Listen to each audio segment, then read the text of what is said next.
V kultúrnom dome v Smižanoch usporiadalo Spišské kultúrne centrum a knižnica v Spišskej Novej Vsi spolu s OKC Smižany regionálne kolo 49. ročníka celoštátnej postupovej súťaže a prehliadky hudobného folklóru dospelých Vidiečanova Habovka.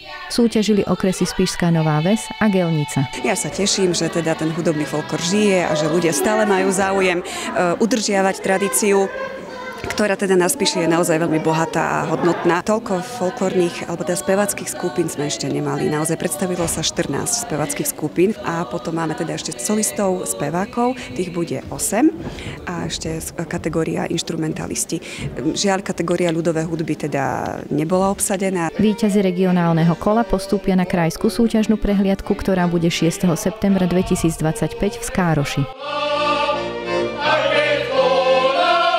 V porote sme traja členovia, trojčlenná porota a jednotliví členovia boli na rôznych prehliadkach tejto Vidiečanovej Habovky a ani na jednom podujatí v rôznych okresov nikde sme nezaznamenali takú bohatú účasť. 14 speváckých skupín, to som naozaj ani ja nezažil. Toto je výborné, že je toľko záujemcov, ktorí sa venujú ľudovej kultúre, pestujú ju, prenáša sa to z generácie na generáciu. Dnes je úžasné to, že mladá generácia, ktorá už ten folklór zažila len sprostredkovane alebo s výnimkou niektorých dedín, kde tá tradícia sa stále udržuje ako Olšavica, Brutovce, Torisky, že tí mladí, tá mladá generácia sa učí, uvedomuje si tie hodnoty, ktoré sú v tom regionálnom prejave a v ich umení a pestujú ich a venujú sa tomu. Priamy postup v kategórii spevácké skupiny získala folklórna skupina Pirečko a v kategórii solisti, speváci a spevácké duá Gabriela Dulovičová.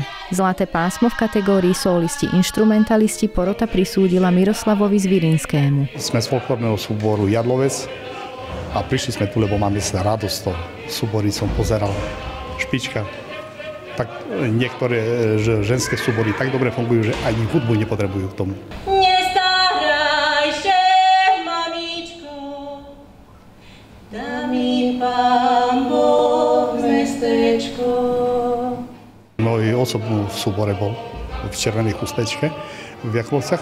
Ja som sa naučil hrať. Na narodení som si kúpil heligonku a mám z toho radosť, ma to naplňa. Ja som vlastne vyrastala v takomto prostredí od malička, tak celý život s tým žijem a baví ma to veľmi. Že udržávanie tradícií, to je nás drží a folklór to je také srdcovka naša.